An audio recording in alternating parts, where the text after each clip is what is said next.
त्रिपुरा राज्य में एड्स का बढ़ता हुआ प्रकोप देखकर राज्य सरकार ने क्या क्या पदक्षेप लिया इसके बारे में एक नोटिस भेजा है त्रिपुरा हाईकोर्ट।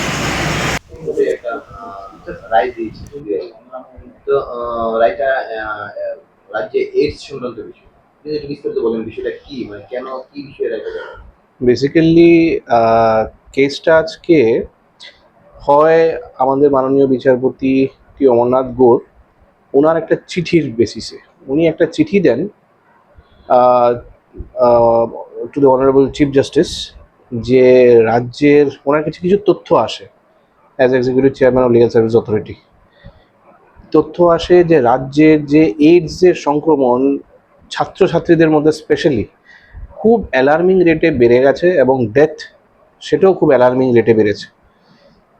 এবং এটা নিয়ে বিভিন্ন ডেটা উনি ওই চিঠির সঙ্গে অ্যানেক্স করেন। ওইখানে ডিস্ট্রিক্ট ওয়াইজ কোন ডিস্ট্রিক্টে কীরকম লোক এইচআইভি পজিটিভ আর কীরকম ছাত্রছাত্রী এইচআইভি পজিটিভ আর কেন, সেটা তার একটা তথ্য তুলে ধরেন।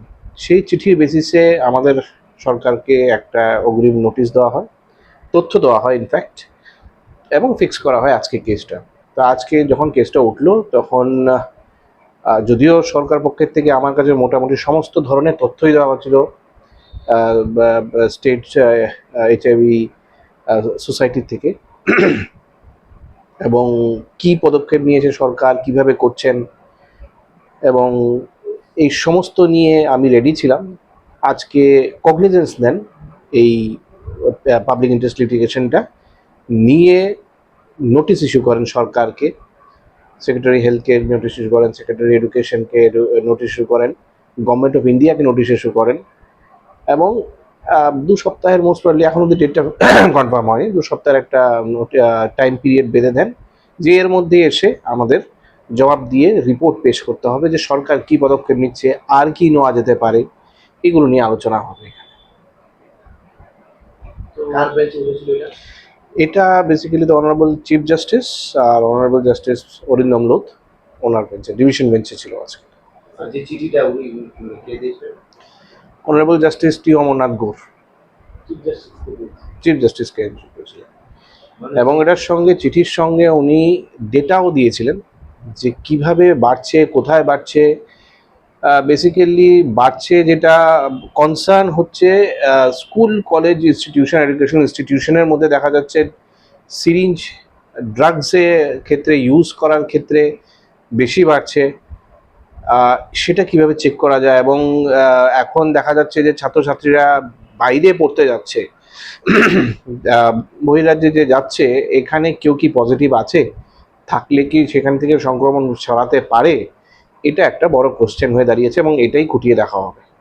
কতদিনের মধ্যে রাজ্য সরকারের জবাব দেবে এটা 2 সপ্তাহের ডেটটা এক্স্যাক্ট ডেটটা আমি এখন বলতে পারছি না। 2 সপ্তাহের মোটামুটি এই মাসেই আবার ডেটটা আছে। 2 সপ্তাহের একটা ডেট নিয়ে একটা জবাব দিতে বলেছে, রিপোর্ট পেশ করতে বলেছে রাজ্য সরকার। আমি বলছি, আমি রিপোর্টটা দেখেছি।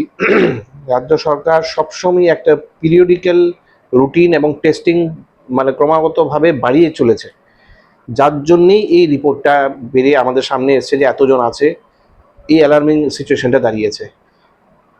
এবং রাজ্য সরকারও খুব কনসার্নড এই ব্যাপারটা নিয়ে এবং যথেষ্ট স্টেপ নিচ্ছে।